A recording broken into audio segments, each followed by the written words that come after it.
I always used to paint like really dark paintings. If I had to draw people, they were like in fetal positions or crawling or like hiding their face and very lonely, which is basically what I felt at the time. Well, I was only 12, 13 at the time when I had an active role in parenting my brother and sister, which led to me having this mindset of I need to do everything in my power for them and protect them from what was happening, from all the fighting, from the house, from the negativity. So that was my role, always. So that got me a little sick.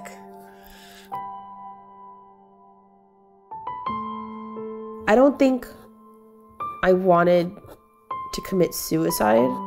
I think I just wanted to feel numbness. Getting help from the hospital, I felt like someone understood finally what I was going through. I was able to connect with patients. I felt like I wasn't alone. I felt like I was being heard. So I knew that staying at home wasn't a good place for me because no one understood. No one knew what I was dealing with. I didn't know how to live with what I was feeling, and if everyone else around me was telling me it was all in my head or I'm overthinking things, I felt like I wasn't a safe place for me. I would continue to overdose and continue to try and numb myself. And that's the main reason why I voluntarily put myself into care, so that I can finally work on myself and work on my mental health and focus on finding me.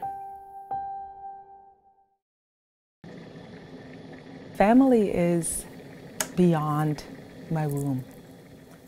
In doing foster care now for I'd say about 10 years, our family extended. I was feeling really challenged with foster caring at one point, where I felt, I think I've given my time.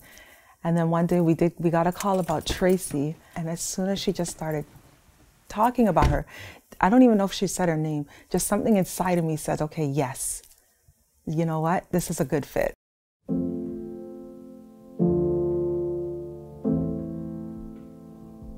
When I needed you, you were there for me. So you always said that your door was always open, and I held you to it. I definitely used that, which was big for me because I sometimes wasn't really able to be so open to somebody and share that vulnerable side, especially when I was experiencing my anxieties and my panic attacks, or I felt the urge to cut. Being with you in your house I was able to kind of find other ways to express myself. Yeah. And I was able to, to be very vulnerable with you. Mm-hmm. And that's a big thing for me. That is huge. Yeah. Knowing that we're not related by blood, yeah, but we were connected by chance. Correct. And you being able to be vulnerable, that's saying a lot of... oh, great. Yeah. Oh. It's okay. Okay. Are you okay? It's okay. It's okay. You're okay. And listen, if you didn't go through what you went through then, you wouldn't be who you are now. Yeah. All right? Okay. I can let you go now? Hold on. Okay. It's okay. I think that was probably the biggest lesson that I learned from this whole experience was finding myself. Yeah. Thinking of myself first. It's okay to be selfish sometimes. Yes. And because I would put myself last. Yeah. You really focused on that part, which I appreciate so much because now that's how I live. I've said this to you before and I'll say it again, I don't think I would be here today if it wasn't for that experience that I had with you and making that decision to leave my house. I honestly feel like either I wouldn't be here or I would be in a bad place. It was meant to happen the way it did so that I can be this person that I am today.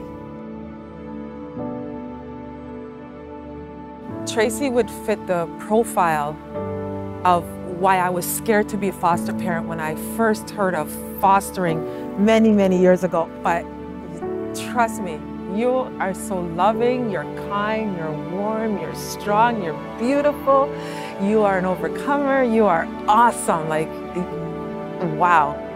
Never judge a book by its cover.